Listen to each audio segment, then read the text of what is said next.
that's our champagne. I'm gonna have a little more. No one's driving. No one's going anywhere, right? Yum yum. Okay, so back to the Syrah.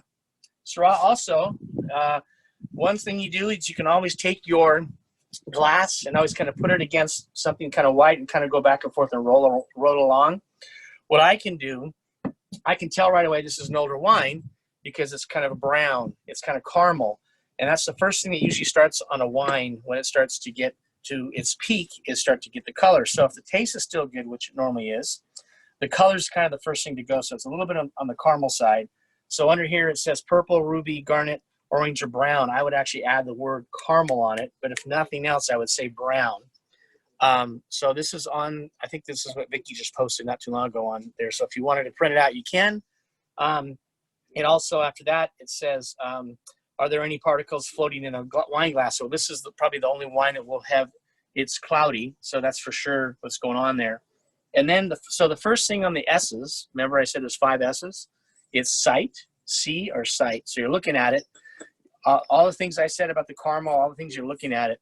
And then the next thing you want to do is introduce it to your mouth. And so that's a smell or sense. So I've said this before, but I'll say it again. As you're tasting the wine, imagine your glass full of smoke and you turn it to the side.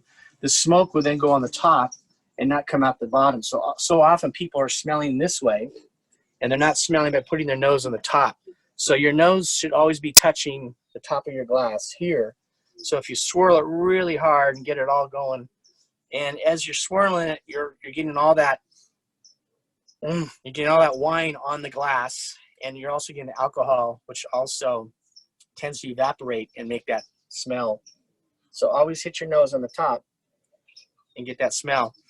And I think I've said this before, but a lot of winemakers can make wine kind of in the middle of the road. What I mean by that is there's a beginning, which I think is the nose, and there's an end, which is a long-lasting finish.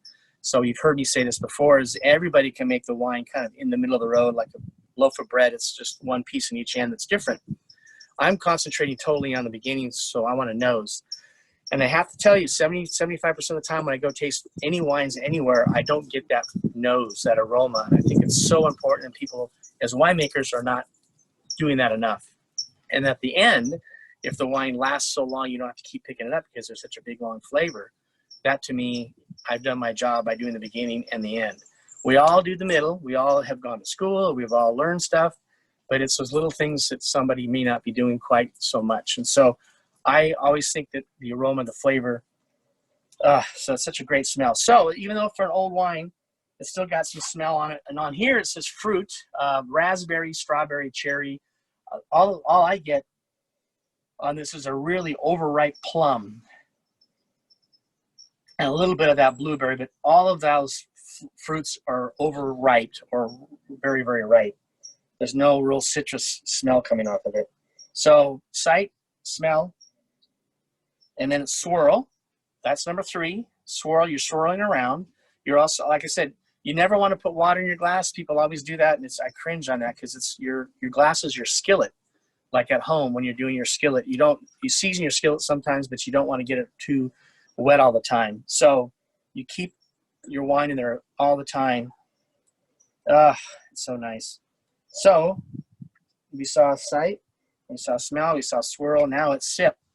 So everybody has a different way of sipping. There's not a wrong way, right way. I always say never ever judge your wine the first sip. Get your literally gargle. Get every sense of all your mouth and your tongue to get all that wine in it. Swallow it. Don't judge it. And then the second one, when you go through, you want to start thinking about what the wine's like. Only because you might be chewing gum, you might be eating, you might have something else that you had in your mouth. So you want to give your wine a chance and don't automatically just judge it right away. So I've seen it, I've smelled it, and I've swirled it. Now we're sipping it. A little bit of air going in your teeth through a couple of different ways of tasting it. Again, I'm not judging it. If you guys are there with the Syrah, again, let's do a toast here.